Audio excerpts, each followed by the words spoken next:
What is up, Insaners, and welcome to the first ever video of the Fantasy Premier League 2022-23 season. Guys, FPL is not live yet, not live just yet, but we got the first piece of information for this season as fixtures for all the 20 teams were disclosed by the Premier League. So guys, in today's video, we'll talk about which teams to target, which players to target, some players to avoid, some maybe teams that you can avoid as well, and a few maybes for the first few game weeks so that you can start your season very strongly. Guys, make sure to give this video a thumbs up if you like what you see today, and you can also subscribe to the channel as there's a lot of FPL content, a lot of FPL preseason content coming up, and I'm sure you won't want to miss that. Now with that guys, let's get into today's video.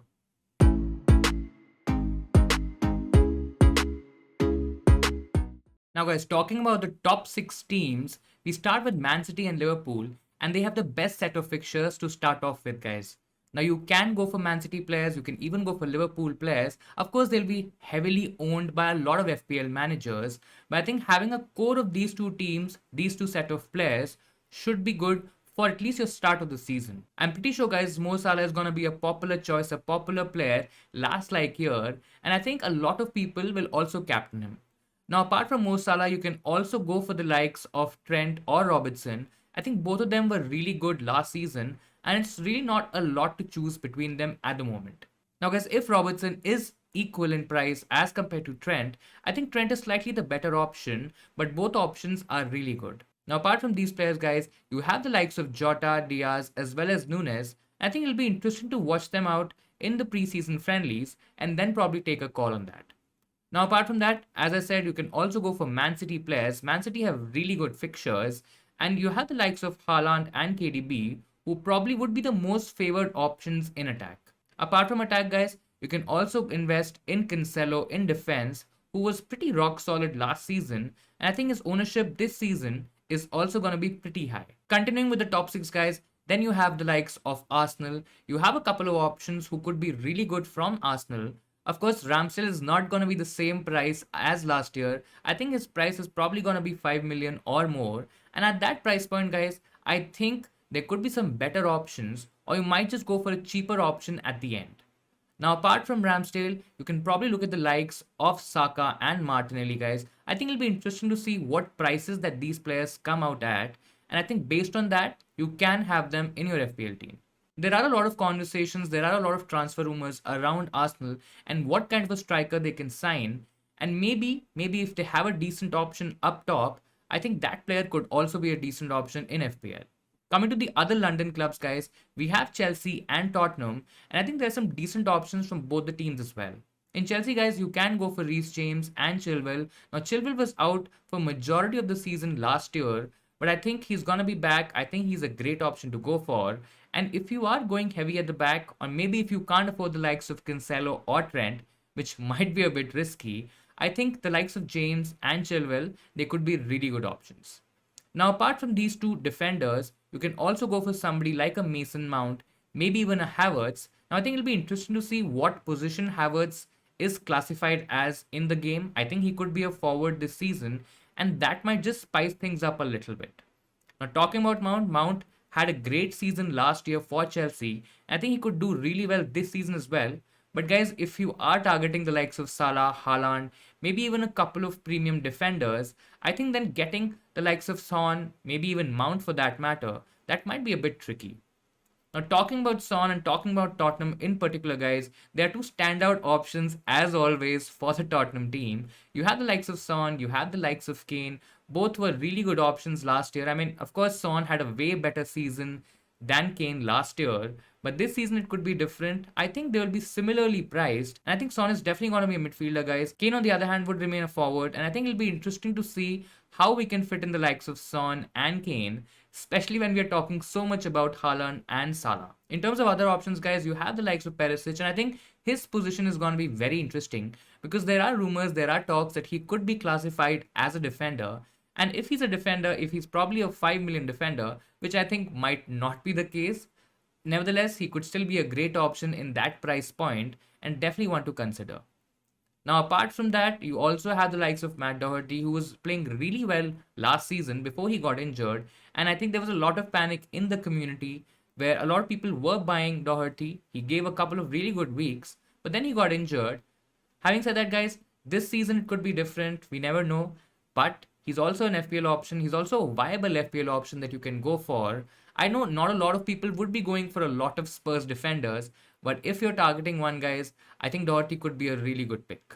Now, I'm a Man United fan, guys, but I'm personally not a big fan of United from an FPL perspective right now. Of course, a lot could happen over the transfer window, over the summer, and things could change. But right now, things aren't looking great for Man United, guys. I think there are better picks, there are better options. Of course, a lot will depend on what price points do these Man United players come at. Because if we are looking for cheaper options, if we can't afford all these premium options from these bigger teams, I think Man United could still have something to say in that. But nevertheless, for right now, I think Man United options can be avoided as they're better picks in that price category and they're better teams with better fixtures. Now, with that, guys, we finished the top 6 analysis, and now let's look at some alternate teams with great fixtures. Now, talking about some other alternate teams here, guys, we have some differential teams that you can target for the early part of the season, for the early few game weeks, and these teams also have decent fixtures.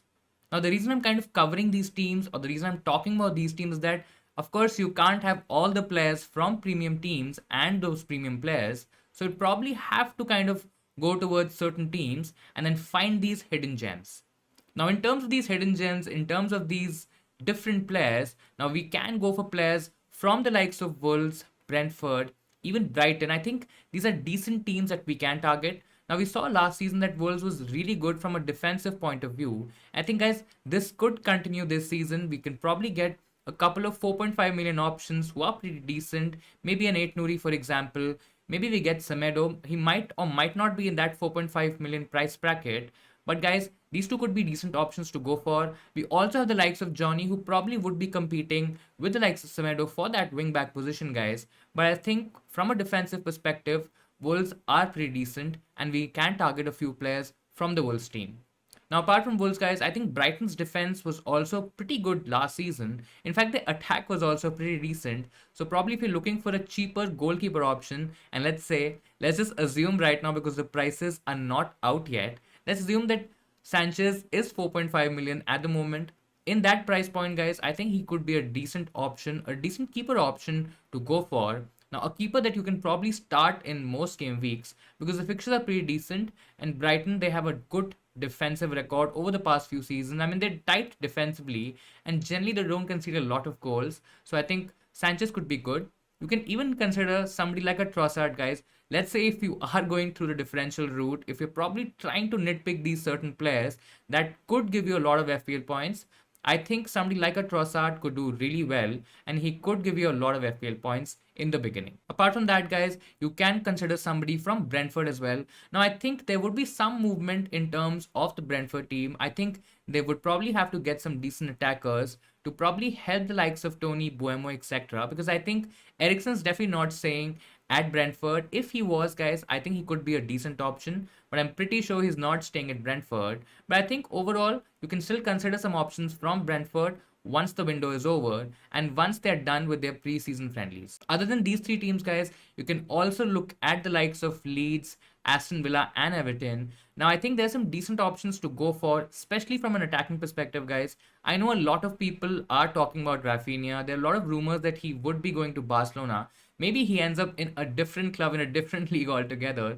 But I think for right now, Rafinha has to be the best option from the Leeds team. Bamford could be fit, and his involvement, I think, might be a lot more in the Leeds team, in the Leeds attack this season. So he's definitely one to watch out for.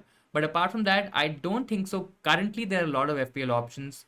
At the moment, of course, things can change a lot from now till the end of the season. Now, looking at the other two teams here, we have Everton, guys, who again just missed the relegation by a whisker in the last season. And now there are rumors, there are conversations that the likes of Richarlison, maybe DCL, these players could leave the club. Now, I think that will be pretty interesting because if they definitely leave the club, I think we could possibly run out of options here. But let's say if Richarlison, maybe even DCL, they stay at the club, I think they could be decent from an attacking perspective. Now, I don't still trust Lampard with the defense, with the Everton defense. I think a lot could go wrong there. But I think in general, if you are looking at a few attackers, maybe a differential attacker, maybe a second cheaper attacker to somebody like a Haaland, for example, if you are playing a 4-4-2, maybe a 3-5-2 up top, then I think in that case, somebody from the Everton team, maybe even the Aston Villa team, they could be decent options to go for. In terms of Aston Villa, guys, I think there are options in defense as well. You have the likes of Matty Cash. You even have the likes of Lucas Digne, who kind of managed to escape from all FPL points last season, guys. But again, this season is a different season. A lot could be different. And they're two decent options to go for, especially if you can't afford the expensive options like Chilwell, like James, maybe the other premium options from Man City and Liverpool. In terms of the Villa attack, guys, there are options like Philippe Coutinho, who could play as a second striker, again, depending on whether Ings stays at the club or not. I think there are a lot of rumors that he might leave, but again, there's some time for that. Right now, let's just assume that we have the likes of Ings, Coutinho, as well as Watkins in the team. I think all three could be decent options in isolation in their own right, and we can absolutely choose them as differential players in the game, at least at the start of the season, guys. Now, with that, we've also finished the alternate teams with great fixtures. Now let's look at the unlucky ones. Let's look at the teams to avoid and probably should not consider for the start of the season. Now talking about a few teams to avoid here, guys, the newly promoted teams, the likes of Fulham, Bournemouth and Nottingham Forest, they all have some tough fixtures and you might want to avoid them in the beginning of the season. Fulham and Bournemouth especially, guys, they have some tricky fixtures in the beginning, so you might just want to avoid them at least at the start of the season. You might want to see how they're kind of faring out against the trickier oppositions, so when the fixtures get easy, you can get the right set of players and complete your team. There's a lot of buzz around Mitrovic, guys, who had a really good season with Fulham in the Championship. You might still want to go for him as a second striker, but I just suggest you probably go with one striker up top, or you might look at other options elsewhere. Guys, we will have separate videos talking about these promoted teams and the players that you can target when the fixtures get easy, so do look out for that. Now, talking about some other teams that you can also avoid, you have the likes of Crystal Palace, Southampton, and even West Ham, who have a tricky run of fixtures in the beginning of the season. Now, West Ham is a team of interest in particular, guys. West Ham has some decent options. We all remember what happened in the beginning of last season, where Antonio and Bowen, they completely went crazy. But again, West Ham, you can target them when the fixtures get easy. It also depends on the price of Bowen specifically, guys. I think he's an option that you can target. But if he's around the 8 million mark, guys, you have options from Arsenal. Maybe a Saka reaches to that point. You also have some Chelsea options. And then you have the Liverpool attackers who you can target ahead of the West Ham attacker. Guys, another team that you can probably avoid in the beginning of the season is Newcastle United. Now, there will be a lot of changes, a lot of incomings in Newcastle. So it'll be interesting to see how they kind of fare out in the preseason. And when the fixtures get easy, when the fixtures are there, we can still target Newcastle depending on how they are playing. We saw last season, guys, Newcastle's revival was absolutely crazy, and we can still target them from a defensive point of view. But I think for now, at least for the beginning of the season, it's a wait and watch. So guys, what do you think about these fixtures? Which are the teams and players you are targeting? Which ones are you avoiding? Do let me know in the comments below. That'll be all for this video from my side, guys.